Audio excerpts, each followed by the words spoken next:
देखो बेटा, हम एक एक नियम के सवाल सीखेंगे आज, है ना। एक एक नियम के सवाल जो कि किस प्रकार किए जाते हैं, है ना। एक एक नियम, एक एक नियम के अंतर्गत किस प्रकार के सवाल आते हैं वो आप देखिएगा। पहला ही क्वेश्चन है आपका, एक टेबल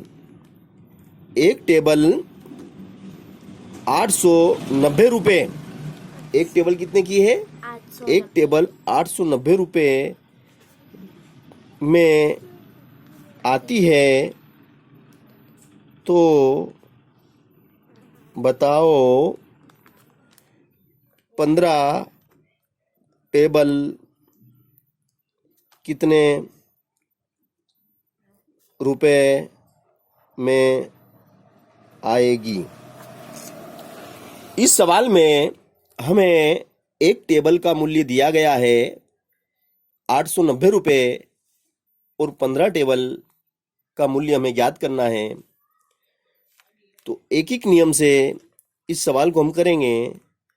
चूंकि एक टेबल का मूल्य बराबर 890 रुपए, इसलिए एक से अधिक टेबल अपन खरीद रहे हैं तो अधिक के लिए गुणा करना पड़ता है। इसलिए 15 टेबलों का मूल्य बराबर 890 गुणित 15।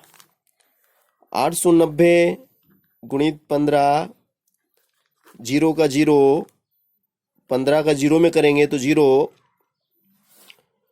15 का पाड़ा 9 बार बोलेंगे। 15 नमे की 135, 15 नमे की 135 का 5, आंसी लगा 13, 15 अठे 120, 120 और 13 130, 133, 13,350। इसलिए 15 टेबलों का मूल्य, 15 टेबलों का मूल्य कितना हुआ? 13,350 रुपए। तो इस तरीके से एक वस्तु की कीमत से हम बड़ी आसानी से अनेक वस्तु की कीमत ज्ञात कर सकते हैं। यदि हमें एक वस्तु की कीमत दी गई है तो उसी टाइप की अन्य वस्तु की कीमत या एक से अधिक वस्तु की कीमत ज्ञात करने के लिए हमें गुणा करना पड़ेगा। क्वेश्चन अगला, नेक्स्ट क्वेश्चन, यदि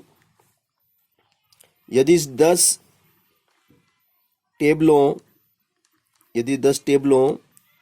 का क्रय मूल्य, यदि 10 टेबलों का क्रय मूल्य 10,000 रुपए है तो 7 टेबलों का मूल्य ज्ञात करो।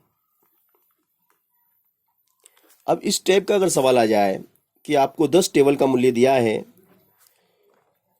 और 7 टेबल का मूल्य आपको ज्ञात करना है, तो इसमें सबसे पहले आपको, चूंकि 10 टेबलों का मूल्य 10,000 रुपए है, तो 10 टेबल 10,000 की है, इसलिए एक टेबल का मूल्य आपको ज्ञात करना होगा। पहले एक टेबल तो कम की होगी और कम के लिए भाग करना पड़ता है, इसलिए एक टेबल का मूल्य, एक टेबल का मूल्य कितना होगा? 10,000 में 10 का भाग लगा देंगे, 0 से 0, और इस तरीके से आप देखेंगे